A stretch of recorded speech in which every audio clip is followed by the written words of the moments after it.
आप सबको ये बताना चाहता हूँ कि जिस तरह के नकवी साहब ने बताया कि हमारा एक आइनी और जमहूरी जो हक़ है जलसा करने का, आवाम के पास जाने का, आवाम से मुखातिब होने का, वो हक़ हमसे छीना जा रहा है, उस हक़ को कत्ल किया जा रहा है। और ये कोई एक दिन की बात नहीं है। हम गुज़िश्ता 3-4 माह से कोशिश कर रहे हैं इस्लामाबाद में जलसा करने की और NOC लेके गवर्नमेंट की इजाज़त से जलसा करने की, लेकिन हमें NOC नहीं दिया जा रहा।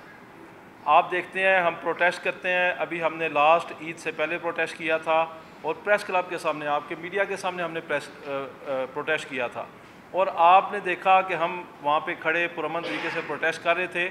हमें गिरफ़्तार किया गया और FIR क्या दी गई कि इनके हाथों में गन्स थी, इन्होंने पुलिस पे हमला किया और इन्होंने पुलिस से गन्स छीन ली। हमें 780A की दफ़ात लगा के हमें जेल भेज दिया गया और मेरे साथ 10 लोगों ने जो ईद है वो जेल में की। उसके बाद वापस आके 20 तारीख को हम वापस आए। हमने 21 तारीख को फिर प्रोटेस्ट किया पुरअमन तरीके से, जमहूरी तरीके से, आइनी तरीके से।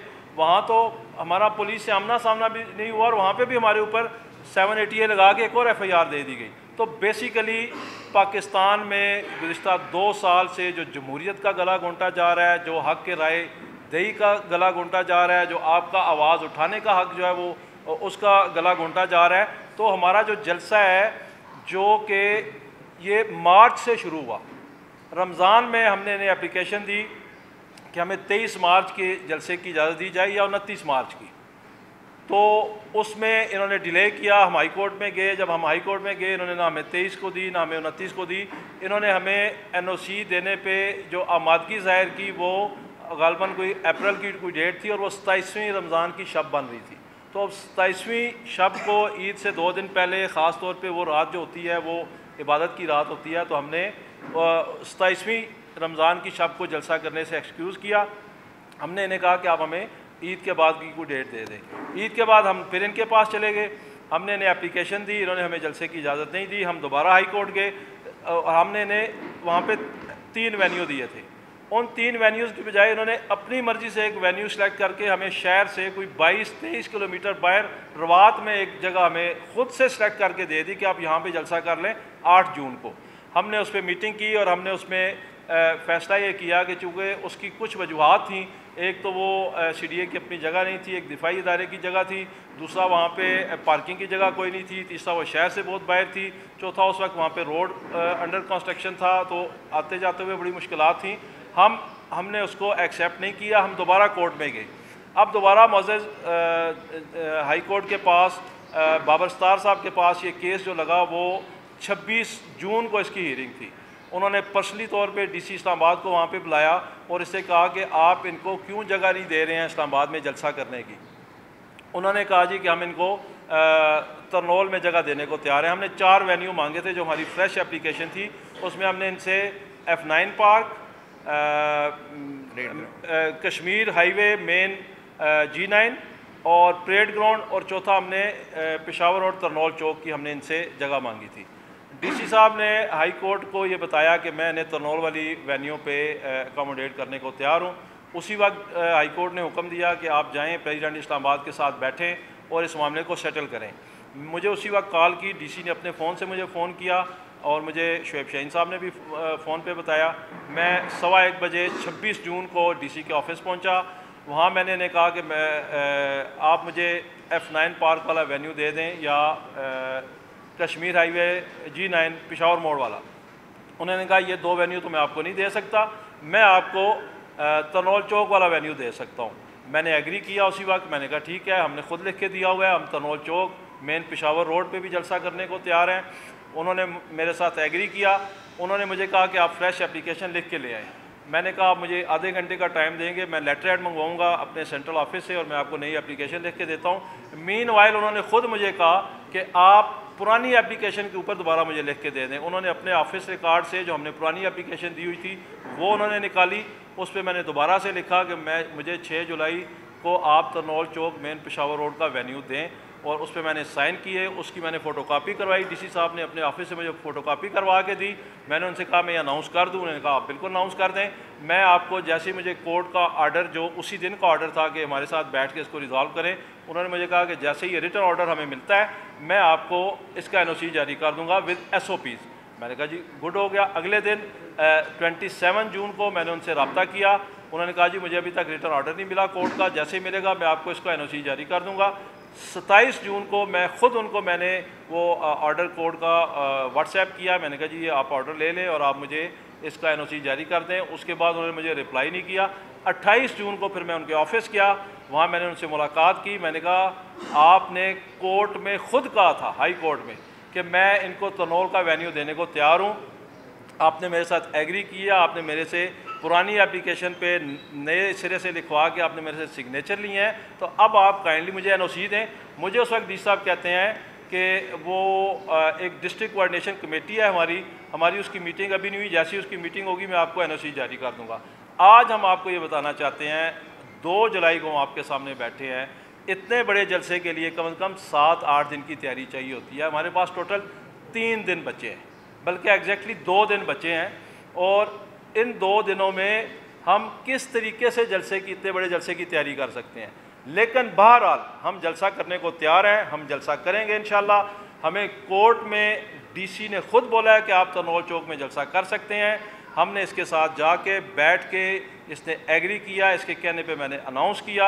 आज 4 दिन हो गए हैं, ये हमें 5 दिन हो गए हैं, हमें ये उसका NOC नहीं दे रहा। हम मीडिया के ज़रिए बताना चाहते हैं, कौम को बताना चाहते हैं कि कौम का हक़ के रायदही का हक़ छीना जा रहा है, उसको कत्ल किया जा रहा है। PTI के अवाम में जाने से ये डरते हैं। उसकी वजह सिर्फ ये है कि इन्होंने 8 फरवरी को जो अवाम का मैंडेट लूटा है, जो इमरान खान का मैंडेट लूटा है, जो तहरीक इंसाफ का मैंडेट लूटा है, इन्हें डर है, इन्हें ख़तरा है कि अवाम हमें इस पर किसी कीमत पे माफ़ नहीं करेगी। ये वजह है कि ये 8 फरवरी से पहले भी इन्होंने 1.25-2 साल तहरीक इंसाफ के साथ वो जुल्म किया जो ना हिटलर ने किया था, ना चंगेज़ ने किया था, ना यजीद ने किया था। और 8 फरवरी के बाद भी हमारे ऐसे अभी इन्होंने जो लास्ट 21 जून को हमने प्रोटेस्ट किया, उसमें इन्होंने हमारे 11 लोग अरेस्ट किए, उनमें से एक अंडर एज नौजवान भी था। ये 11 लोगों को इन्होंने 780 लगा के जेल भेज दिया।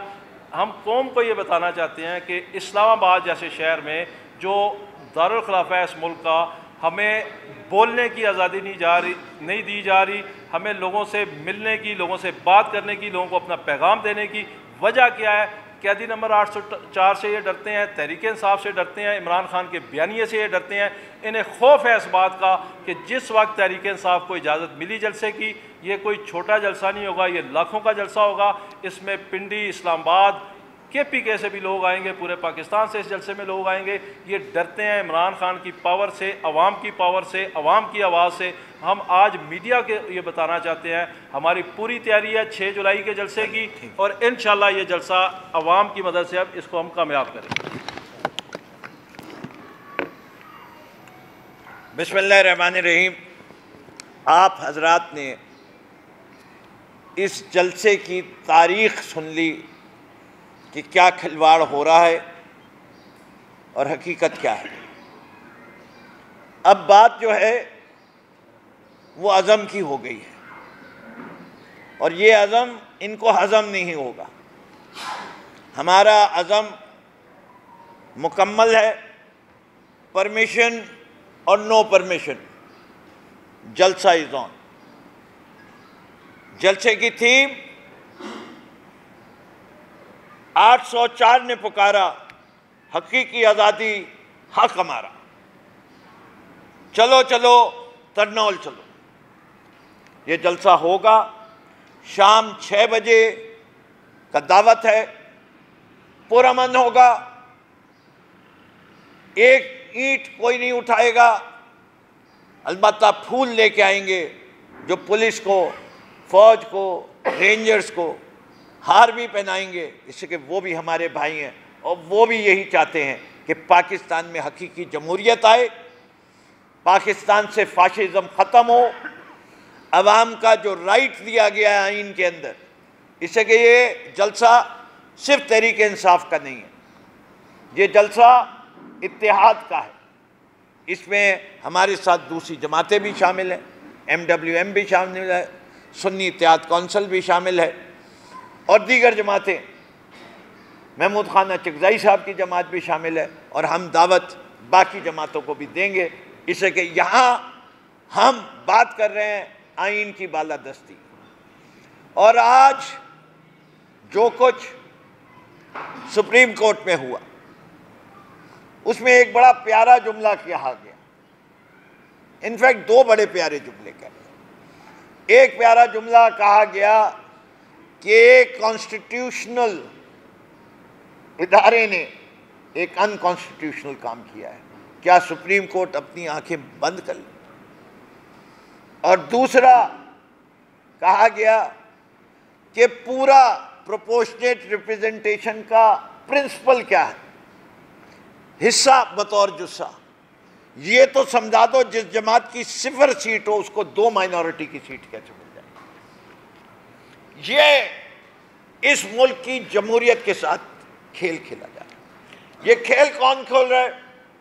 क्या ये वो खेल रहे हैं जो फॉर्म 47 वाले हैं, या वो खेल रहे हैं जो फॉर्म 47 के पीछे वाले?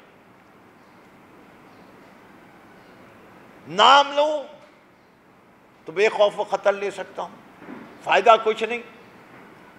आपको भी पता है, मुझे भी पता है, जिस तरह आपको फॉर्म 47 और 45 का पता है। अब तो बातें बड़ी खुल के हो गई हैं।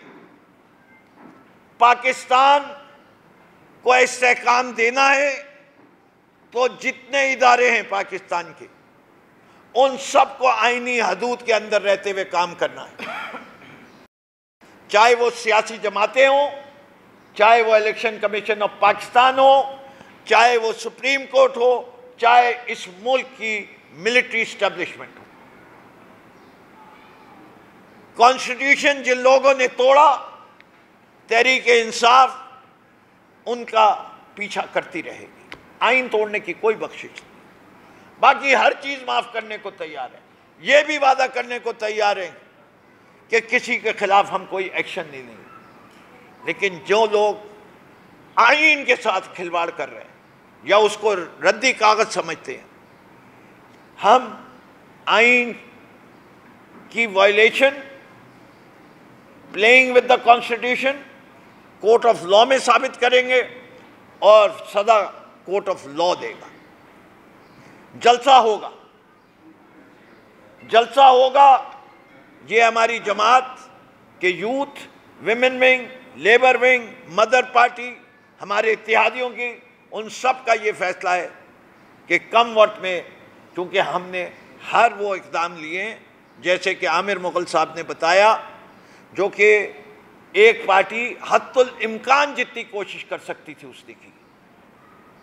अगर इनकी कान पे जूं नहीं रेंगती और घी सीधी उंगली से नहीं निकलता तो टेढ़ी उंगली का हम इस्तेमाल नहीं करना चाहते, लेकिन क्या करें, मजबूरी है। हमने आइन की तहफ़्फ़ुज़ की बात की है और आइन की तहफ़्फ़ुज़ में फंडामेंटल राइट है फ्रीडम ऑफ एसोसिएशन, दूसरी फंडामेंटल राइट है फ्रीडम ऑफ स्पीच। अगर हम अब भी पीछे हट जाएंगे तो वो जो जेरीमेंडरिंग हुई थी 9 तारीख को, उसके लिए अवाम के पास फिर उम्मीद क्या रहेगी? ये कोई फर्क नहीं पड़ता।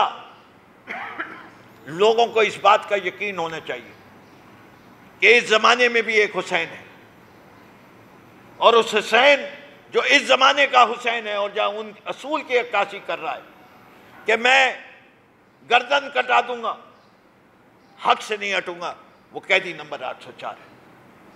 तो आप सबके जरिए हमारा फैसला है, हम अदालतों को दरवाजे को कल भी खटखटाएंगे, परसों भी खटखटाएंगे। फैसला ये कभी भी दें, हम अपनी तैयारी पूरी कर रहे हैं। हम समझते हैं कि पाकिस्तान के पुरअमन शहरी, पाकिस्तान के वो शहरी जो इस बात पे यकीन रखते हैं कि जमहूरियत की अक्कासी करनी ज़रूरी है। ये दौर पुरशोभ है, लेकिन इस दौर के अंदर अगर कोई रोशनी का चिराग जलाना है तो वो यही कि आइन जो है उसकी बालादस्ती को कायम रखना है। और मुझे पूरी उम्मीद है कि रावलपिंडी, इस्लामाबाद और गिर्द के इलाकों की भरपूर पार्टिसिपेशन होगी, और ये बड़े अरसे बाद, जैसे कि पाकिस्तान की पूरी इलेक्शन कैंपेन में तहरीक इंसाफ को एक जलसा करने की इजाज़त नहीं दी। इंशाअल्लाह सब लोग निकलेंगे और हम जमहूरियत का अलम बुलंद करेंगे। शोएब शाहीन साहब, आप कुछ कहना चाहें? शोएब साहब को देने से पहले मैं सिर्फ एक मैसेज पिंडी इस्लामाबाद की आवाम को, हमारी माएँ बहनें, फैमिलीज़, नौजवान, बुज़ुर्ग सारे तैयारी रखें। जलसा होगा, भरपूर तरीके से होगा और जिस तरह के नकवी साहब ने बताया है, ये पुरअमन सियासी जदोजहद है हमारी और ये बिल्कुल एक पुरअमन जलसा होगा। और इसका जो लोगो हमने बनाया है वो है कैदी नंबर 804, कैदी नंबर 804 4 का नारा, कैदी आज़ादी हक हमारा, कैदी 804 का नारा, हकीकी आज़ादी हक हमारा। शोएब शाहीन साहब। औज़ुबिल्लाहि मिनश्शैतानिर्रजीम, बिस्मिल्लाहिर्रहमानिर्रहीम। हमारे फिरदौस शमीम नकवी साहब लीडर हैं हमारे पीटीआई के, उन्होंने आपके सामने सारा अपना पॉइंट ऑफ व्यू रख दिया। आमिर मसूद मुग़ल साहब हमारे रीजनल प्रेसिडेंट हैं, बाकी हमारी लीडरशिप सारी आपके साथ बैठी हुई है। देखें, आइनी और क़ानूनी हमारा हक है, बुनियादी हक है कि हम प्रोटेस्ट भी करें और हम जलसे भी करें, प्रोग्राम भी करें। हमारे पीटीआई के ज़माने में आपने याद होगा आपको, मौलाना फजल रहमान साहब ने 2 दफ़ा धरने भी किए थे और यहाँ जलसे भी किए थे। एक दफ़ा भी हमारी तरफ से कोई FIR, कोई मुकदमा, किसी किस्म की कोई रेजिस्टेंस नहीं हुई थी। दूसरी दफ़ा मरियम नवाज़ साहिबा यहाँ आई, आपको याद होगा उस वक्त महंगाई मुकाओ मार्च लेकर आए थे। उस वक्त PDM भी थी और मरियम नवाज़ भी था। महंगाई तो वो खैर क्या ख़त्म करते, उन्होंने गरीब को ही ख़त्म कर दिया। आज आपकी वर्ल्ड बैंक की रिपोर्ट ये कह रही है कि आधी तकरीबन आबादी 9.5 करोड़ अफराद जो हैं वो सतह गुर्बत की लकीर से नीचे चले गए। और सतह गुर्बत की लकीर से नीचे जाने का मतलब ये है, ये कहना आसान है लेकिन इसको जब आप फील करें, यानी 2 वक्त का खाना नहीं खा सकते और वो अपने बच्चों को दूध नहीं दे सकते, अपने बच्चों को खाना नहीं दिला सकते, अपने बच्चों को एजुकेशन नहीं दे सकते, कपड़े नहीं पहना सकते। और उसके बाद ये रिपोर्ट है कि 1.5 करोड़ अफराद मज़ीद इस 1 साल के अंदर सतह गुर्बत से नीचे चले जाएंगे, यानी आधी आबादी आपकी तकरीबन। आज इन PDM में जो बैठा हुआ टोला है, चोर और डाकू की सूरत में, उन्होंने जो कुछ किया है वो सब आपके सामने है। और जो अब इस वक्त जो इन्होंने बजट दिया है, इसकी सूरत में हमारे मिडिल क्लास को उन्होंने अगेन लोअर मिडिल क्लास नहीं बल्कि गुर्बत से भी नीचे वाली सूरत में धकेल दिया है। जिस वक्त हमें बिल्स आएंगे, अभी जो आएंगे, वो आप देखिएगा क्या होता है, और जो महंगाई का तूफ़ान आएगा उसको आप देखिएगा कि कैसे हम कोप विद करते हैं। ये बहुत बड़ा जुल्म है। और जबकि इसके मुद्दे मुकाबले क्या सूरत हाल है, आज दुबई लीक्स आई, $12.5 बिलियन की प्रॉपर्टीज़ वहाँ बाहर निकली हैं। कौन कौन शामिल हैं? नवाज शरीफ की सारी फैमिली, जरदारी की सारी फैमिली, मोहसिन नकवी की फैमिली, साबिक जर्नैलों की फैमिली और बहुत सारे। और इसी तरह आप देखेंगे वो राव अनवार साहब की रिपोर्टेडली कहा गया, वो जो जिसको जरदारी साहब अपना बच्चा कहा करते थे, कहते हैं उसकी 77 प्रॉपर्टीज़ निकली हैं, 70। ये एक SP के बारे में, साबिक SP जो अब डिसमिस्ड है, उसकी हालत है। बाकी का कितनी करप्शन होती होगी। और ये भी मीडिया की रिपोर्ट है कि मरियम नवाज साहिबा की मसाज सेंटर वहाँ चलाती हैं जनाब दुबई में। और उसके साथ सिर्फ यहीं तक महदूद नहीं, जब आप गंदम स्कैंडल को उठाएं, $1 बिलियन का फ्रॉड है, ये बेईमानी है, एम्बेजलमेंट है, पैसा खा गए ये सारे। जिसमें अनवार काकड़ से जब पूछा गया, ये मुस्लिम लीग की नून का MNA पूछता है, वो भी 47 वाला MNA, हकीकी नहीं। उसको कहते हैं कि आप, मैं कसम उठाता हूँ, आप पैसे खा गए हो। सिर्फ आपने नहीं खाया, उसमें शहबाज शरीफ भी है, उसमें बाकी भी हैं। वो बड़ा शोर मचाता कि जी हम इंक्वायरी बना रहे हैं, और इस इंक्वायरी की रिपोर्ट के मुताबिक जो मीडिया ने रिपोर्ट किया, जी कोई 2 सरकारी मुलाजिम को मुअत्तल कर दिया और आज तक रिपोर्ट सामने नहीं आई। मैं आप सारे सहाफ़ियों के ज़रिए रिक्वेस्ट करता हूँ कि ये टॉक ऑफ द टाउन बनाएं कि उस रिपोर्ट की कापी हमें प्रोवाइड की जाए, क्योंकि ज़्यादा जो खराबी हुई है वो शहबाज शरीफ के ज़माने में हुई है। सारे लोग इसमें मुलव्वस हैं, लेकिन आज तक वो $1 बिलियन उसका क्या, उसकी इंक्वायरी हुई, क्या FIA ने किया, नैब ने किया, उसका कोई पता नहीं। सिर्फ यहीं तक महदूद नहीं रहा, उससे आगे अगर हम चलें तो कोई भी एक नोटिस FIA का, नैब का, पुलिस का, किसी ने किसी को नहीं दिया। लेकिन उसके बदले में क्या कह रहे हैं कि नहीं जनाब हमने गरीबों पे टैक्स मज़ीद बढ़ाना है, सैलरीड क्लास पे मज़ीद बढ़ाना है। और सिर्फ यही नहीं, आप देखेंगे प्रेसिडेंसी का ख़र्चा 68% बढ़ाया गया और प्राइम मिनिस्टर हाउस का ख़र्चा तकरीबन कहते हैं कि वो 40 से 48% उसका बढ़ाया गया और अपनी मराहत बढ़ाई गई। MNAs की जो इस वक्त बैठे हुए हैं उनकी तनख्वाहें और मराहत बढ़ाई गई और वो जो वोचर्स थे वो ट्रैवलिंग वो उसकी तादाद भी बढ़ाई गई। अगर ये तर्ज़ अमल आपका है और जो पंजाब के किसानों के साथ किया वो इससे इजाफी है। पंजाब के किसानों का तकरीबन जो लॉस वो 800 अरब रुपए है और ये जो कुछ हो रहा है वो सब आपके सामने है। लेकिन उसके ऊपर बुनियादी इंसानी हुकूक मुअत्तल कर दिए हैं इन्होंने मकबूजा कश्मीर से बदतर सूरत हाल हमारे मुल्क में पैदा कर दी है। आज भी हमारे भाई, मैं आपके सामने बैठा हूँ, मैं पाकिस्तान की तमाम बार काउंसिल्स और बार एसोसिएशंस की टॉप पोजीशंस को मैंने हेड किया है। मैं पाकिस्तान बार काउंसिल का 5 साल मेंबर और डिफरेंट कमेटीज़ का चेयरमैन भी रहा हूँ। मैं इस्लामाबाद बार काउंसिल का फाउंडर वाइस चेयरमैन रहा। मैं इस्लामाबाद हाई कोर्ट बार का सदर रहा, पाकिस्तान सर्विसेज बार का प्रेसिडेंट रहा। लेकिन मेरे जैसे बंदे के खिलाफ भी इलेक्शन जीतने के बाद में 1,05,000 वोट मैंने लिए हैं। जो कठपुतली हमारे मद्दे मुकाबिल वो नाजायज़ MNA पैदा किए हैं एस्टैब्लिशमेंट ने with the help of RO and with the help of election commission of Pakistan. वो जो आधे से कम वोट लिए हैं जिसने, वो उठा करके आपने उनको कठपुतली MNA बना के असम्बली में भेज दिया। इलेक्शन जीतने के बाद 7 FIR मेरे खिलाफ है और लास्ट 2 FIR दहशतगर्दी, इक़दाम कत्ल, डकैती, पता नहीं क्या क्या वो डाल दिया है। ये है आपके बुनियादी इंसानी हुकूक की मुअत्तली। देखें, हमारा बुनियादी हक है, ये अदालत ने लिख के दिया 1 से ज़्यादा मरतबा। अभी जस्टिस बाबर सत्तार साहब के पास केस है हमारा, 4 तारीख को फिक्स है। DC ने हमारे साथ वादा किया है, कहा है कि 6 को आप जलसा करेंगे, मैं NOC दूंगा। आज भी हम उसके पास गए थे, अभी तक NOC उसने राइटिंग में नहीं दिया। ज़बानी कलामी मुझे भी कहा है, आमिर मोगल साहब को भी कहा है, लेकिन अभी तक हमें आर्डर नहीं मिला। लेकिन इंशाअल्लाह हम जलसा ज़रूर करेंगे और ये हमारा बुनियादी इंसानी हक है और इस बुनियादी इंसानी हक के रास्ते में रुकावटें पैदा करने की कोशिश हुई तो ये जुर्म होगा। और आपने देख लिया है यूनाइटेड नेशंस ने जिस तरह आपके इस इशू को टेकअप किया है कि इमरान खान के ऊपर जो आर्बिट्रेरी डिटेंशन है उसके हवाले से भी उन्होंने टेकअप कर लिया है। मैं ये समझता हूँ कि ये पाकिस्तान का ये बदनुमा दाग चेहरा कर रहे हैं। इस चेहरे को साफ़ सुथरा कीजिए, पाकिस्तान के इमेज को दुरुस्त कीजिए। ये एक खूबसूरत मुल्क है यहाँ, लेकिन सूरत हाल ये है कि ब्रेन ड्रेन इतनी हो रही है, यानी आपका प्रोफेशनल्स इस मुल्क को छोड़ के भाग रहा है। पिछले साल की निस्बत इस साल 119% इजाफा हुआ है मुल्क छोड़ने का। और कैपिटल फ्लाइट, आपका मुल्क पैसा लेके लोग जो बिजनेसमैन हैं वो भी छोड़ के जा रहे हैं।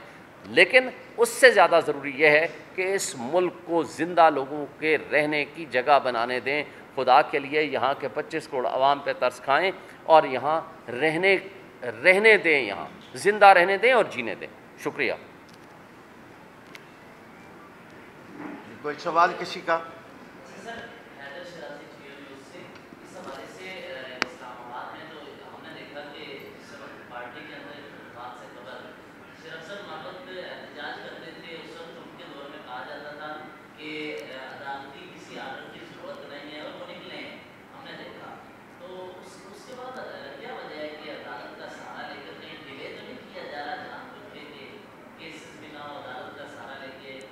मैं 1 सेकंड जवाब दे दूँ फिर आप करें। इसका पहले मैं जवाब दे दूँ। इस्लामाबाद से मुताल्लिक़ चूँकि मैटर है, हमने उसके बावजूद अदालत के हुक्म के बगैर भी एहतजाज भी किए हैं, प्रोटेस्ट भी किए हैं, इसलिए 7वीं FIR में भुगत रहा हूँ। जबकि हमारा बुनियादी हक है कि हम जलसा जुलूस करें, प्रोटेस्ट करें। उन प्रोटेस्ट में भी हम शामिल थे और आज तक हम किए जा रहे हैं। जब कोई जलसा बड़ा करना है तो पब्लिक एट लार्ज को जब हम मोटिवेट करेंगे तो आम ख़वातीन, हमारी बहनें, हमारे बच्चे, वो सबसे पहले वो इस NOC को देखते हैं कि यहाँ हमारे रास्ते में रुकावटें पैदा नहीं होगी। और यही 144 आपको पता है लगाया हुआ है। उस 144 144 की वजह से भी हम एहतियातन, हम ख़ुद तो तैयार हैं, हमें जेलों में डालें, हमारे खिलाफ पर्चे करें, हम हर तरह का भुगतने को तैयार हैं। लेकिन जब हम अपनी ख़वातीन को, हम अपने बच्चों को, हम अपनी फैमिलीज़ को जब मदऊ करते हैं और पूरे एरिया के लोगों को हम बुलाते हैं तो उसके लिए हम एक ऑफिशियली अदालत के हुक्म से, और अदालत ने 1 से ज़ायद मरतबा आर्डर किया हुआ है और इसलिए जस्टिस बाबर सत्तार साहब ने लिख के दिया है कि ये फंडामेंटल राइट है टू प्रोटेस्ट फंडामेंटल राइट है कि वो जलसा करें, ये बुनियादी इंसानी हक है। इसलिए डीसी को हुक्म दिया है कि इनके साथ बैठ कर रिजॉल्व करें और 4 तारीख को आकर के बताएं। इसलिए हम ये चाहते हैं कि हम इसको बुनियादी इंसानी हक के तौर पर तस्लीम किया जाए और अदालत के हुक्म से हम आगे प्रॉपर जलसा करें, जहाँ पूरे पाकिस्तान की हमारी लीडरशिप भी आए और हमारे इस्लामाबाद के सारे लोग, पिंडी के दोस्त भी आएँ, उसको शामिल हों। जी देखिए, बुनियादी तौर पर जितनी जद्दोजहद हमने की है और जो कुछ अदालतों से फैसले आ रहे हैं, उससे एक चीज़ हो गई तय कि पाकिस्तान तहरीक इंसाफ कोई गलत काम नहीं कर रही, अपने बुनियादी हकूक़ के लिए कर रही। दूसरी चीज़, आपका सवाल है, मैं इसका जवाब देता हूँ। आज रात से इस्लामाबाद के MPAs, MNAs, चेयरमैन, वर्कर्स के डाले घरों पे भेजे जाएंगे और उनके घरों पे छापा डाल, ये भी PTI करा रही होगी, और तो कोई कसूरवार होगा ही नहीं। ये सवाल क्यों नहीं पूछते उनसे जो डाले निकालते हैं कि तुम इस मुल्क को किस तरह चलाना चाहते हो, कब तक ये बंदूक की नोक पे चलाओगे, कब तक तुम अवाम में इतनी नफरत पैदा करोगे कि लोग तुम्हारे साथ खड़े होने को तैयार ना हो। ये वार्निंग है। पाकिस्तान चल नहीं सकता, इदारे चल नहीं सकते जब तक उनके साथ अवाम नहीं खड़ी होती। जुल्म करते रहो, अवाम तुम्हारे से दूर होती जाएगी। हमारा हक, हमारा काम शऊर देना है, और ज्यादा से ज्यादा क्या होगा, कहते रहो तुम। कितने सबूत दें? 70 साल की उम्र में मुझे उठाया गया, शोएब शाहीन साहब को उठाया गया, 2 माह आइसोलेशन में रखा गया, उसके बाद 10 माह हाउस अरेस्ट में रखे। अब भी हम कॉम्प्रोमाइज हैं। कहते रहे फवाद चौधरी साहब, हम नहीं हैं जो भागे हैं, वो हैं, हम खड़े हैं, खड़े रहेंगे और कुर्बानी देते रहेंगे। क्लियर हो जाए कि we are not afraid, we are not afraid. अगर अफ्रेड होते तो आज ये प्रेस कॉन्फ्रेंस नहीं कर रहे होते।